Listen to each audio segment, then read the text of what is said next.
Apa yang Allah tidak sanggup lakukan? Semua Allah sanggup lakukan.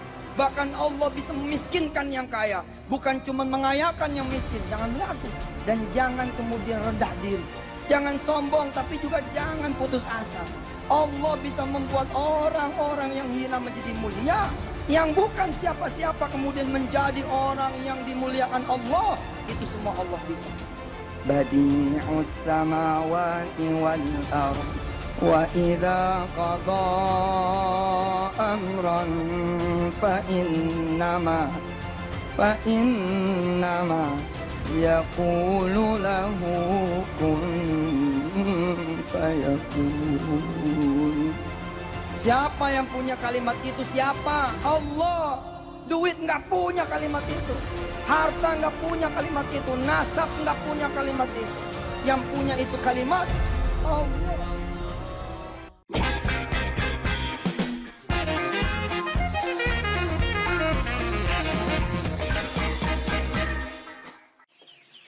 Oke, baik bos, untuk masalah bau ya, bau kohe, alhamdulillah udah berkurang banyak. Sebelumnya saya beberapa hari kan pakai citrit acid, itu disemprot 1 gram per liter air sebelum pakai probiotik. Ini saya 6 hari nggak pakai. Dan ini baru dibersihkan kemarin nih, tanggal 15 jam 10-an. Kita lihat kohenya.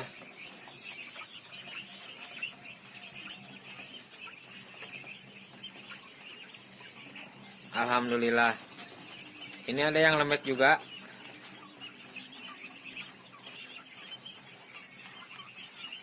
Alhamdulillah jauh banget dengan sebelum pakai. Dan secara keseluruhan, ini kandang saya begini kan berderetnya. Asalnya ini nggak berderet.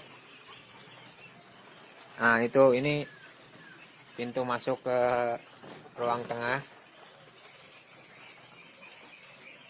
Ini pakai yang A9 nipalnya. Udah habis nih. Jadi kemarin minumnya pas dari tanggal 6 sampai tanggal 15 itu, setelah sortir saya kasih Vita Stress 2 hari 24 jam. Kuras, kasih air putih. Kemudian saya kasih obat pernapasan selama 3,5 hari, hampir 4 hari. Jadi 3 kali 24 jam tambah 12 jam. Besoknya air putih lagi 12 jam. Kemudian saya kasih jamu herbal yang waktu itu di grup saya fotoin, lagi bikin jamu. Saya tanyain, bukan fotoin, ini untuk apa gitu kan waktu itu. 2 hari. Nah kemudian saya kasih, sekarang ini udah berjalan 2 hari pakai Ota SE, itu yang vitamin E selenium. Jadi secara air minum udah enak sekali kalau probiotiknya ada di pakan. Itu air minum udah steril pakai Baiklin. Mau gonta-ganti apa aja, vitamin, apa air putih aja, apa jamu, apa obat gitu. Nah itu enak. Jadi probiotiknya jalan di pakan, si obatnya jalan di tempat minum. Sementara ini kan sebelum itu probiotik 3 hari, selang sehari obat 3 hari. Otomatis baunya nggak karu-karuan. Ketika 5 hari misalkan pakai obat pernapasan atau obat pencernaan, kan probiotik nggak masuk. Dan itu jadi trouble buat saya, jadi bingung gimana caranya. Akhirnya saya jadwalnya benar-benar diatur benar, jadi pusing atur jadwal. Wah ini nih seminggu ini. Maaf yang Japri nggak langsung kejawab. Ini saya lagi sibuk masukin data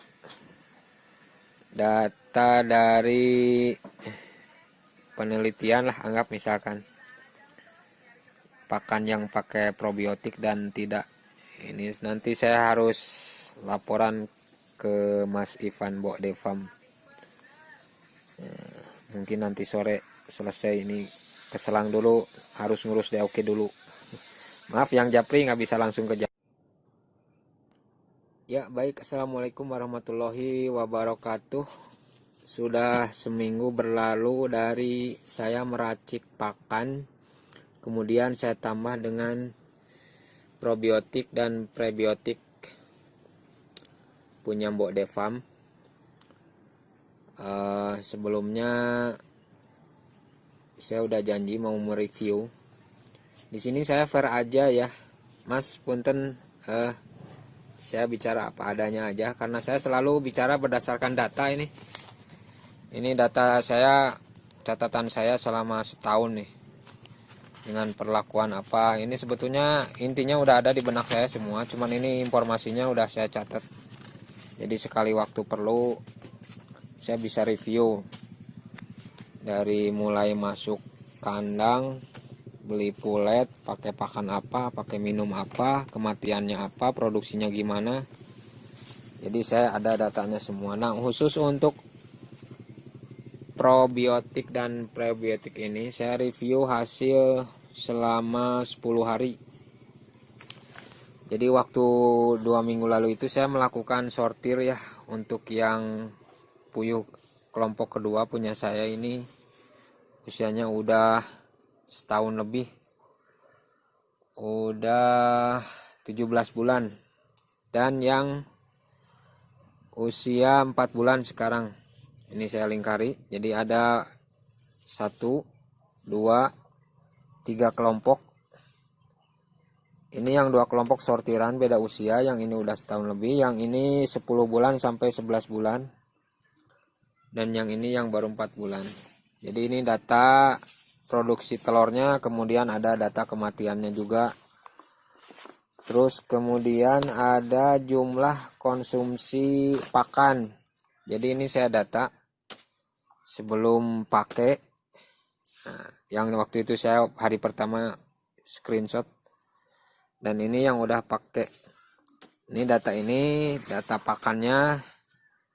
Sebelum dikasih pakan saya data 4 hari produktivitasnya bagaimana, habis pakannya berapa.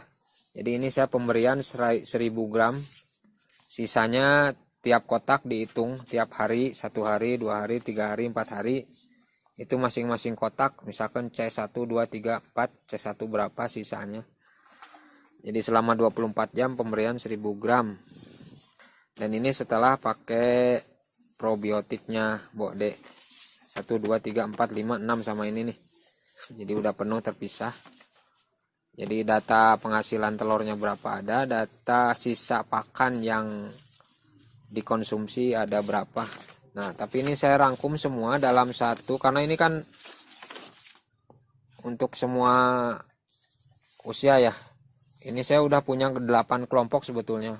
Seperti yang udah ada saya bilang dari video sebelumnya. Dan ini udah saya rekap datanya untuk yang diujikan saja. Nah,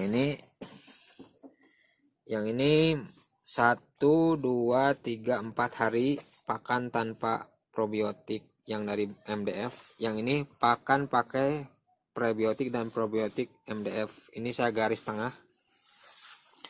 Tanggal ujinya mulai dari tanggal 6. 4 hari tanpa probiotik. 6, 7, 8, 9. Nah, ini 1, 2, 3, 4, 5, 6. 6 hari yang pakai pre dan probiotik MDF. Terus di sini biar jelas, ini ada kotak ya. Saya yang ujikan itu C1, kotak E sama H. C1, 2, 3, 4. Ini puyuh yang usianya 4 bulan tanggal 15 kemarin. Sekarang tanggal 16 ya. Pas 4 bulan ini. Usia dari 0 hari sampai sekarang itu 4 bulan. Masing-masing kotak C1 saya kasih 28 ekor, 28 ekor, 28 ekor. Yang terakhir 27 nih, karena dari tanggal ini sebelumnya sebetulnya 28, cuman ada kematian sebelum tanggal pengujian ini. Jadi saya nggak tambah lagi. Terus ini yang kotak E. Ini puyuh yang usia 17 bulan. Jadi masuknya Maret, 22 Maret 2019.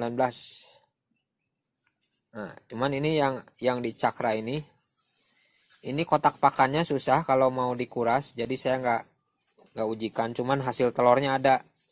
Ini yang 2 paling atas, E1, E2 itu yang sortiran waktu itu kosong, nggak ada telurnya. Dan ini ada telurnya. Dan tanggal 6 ini itu 4 hari setelah waktu sortir. Jadi sortir 4 hari kemudian, jadi ada lagi telurnya ya. Yang tadinya kosong 2. Ini ada lagi yang tadinya ini 345 ini 100%, 95 sampai 100%. Sekarang berubah lagi, udah 4 hari kemudiannya. Nah, terus ini yang H1, ini campur usianya antara ini campuran dari puyuh kelompok kedua, ketiga, dan keempat yang banyak bermasalah. Ini yang sisanya dari sekian ratus. Ini berarti antara usia 10 sampai 12 bulan. Yang ini usia 17 bulan mayoritas nih. Walaupun kecampur ada yang beberapa ekor. Jadi ini data sebelum pakai probiotik. Dan yang sebelah sini setelah garis merah ke sana itu data setelah pakai probiotik.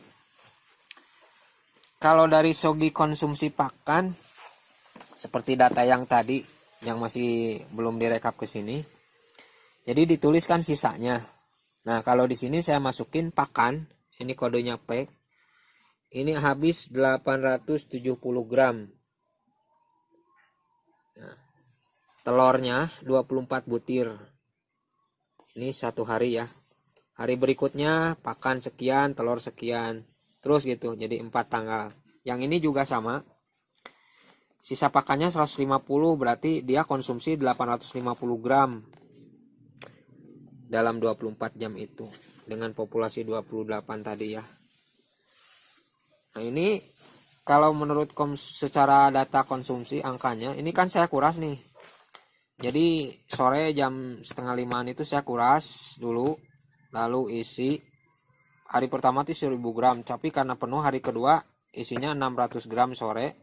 Paginya 400 gram. Jadi masih nggak kering. Waktu pengisian ulang itu si tempat pakan nggak kering. Tuh ini. Fisiknya lebih bulat. Karena jantannya sejenis lokal katanya. Kecil.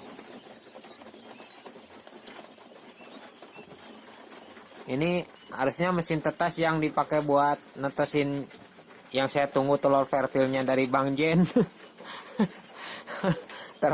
Termostatnya baru datang kemarin.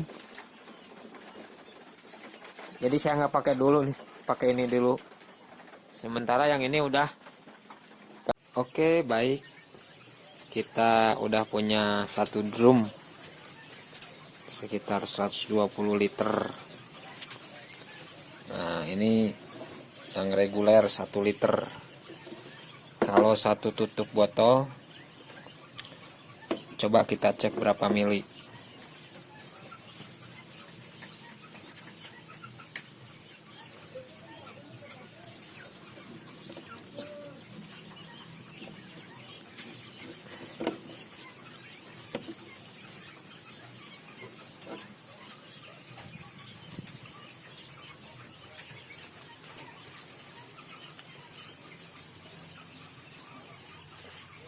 Delapan mili, tapi di situ masih ada sisa sedikit.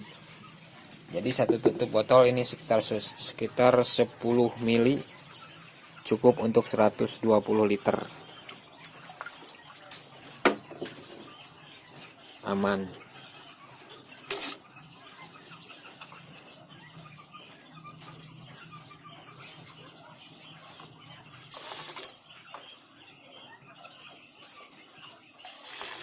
Nomor 1 ini, yang lainnya ready. Oke bos, assalamualaikum.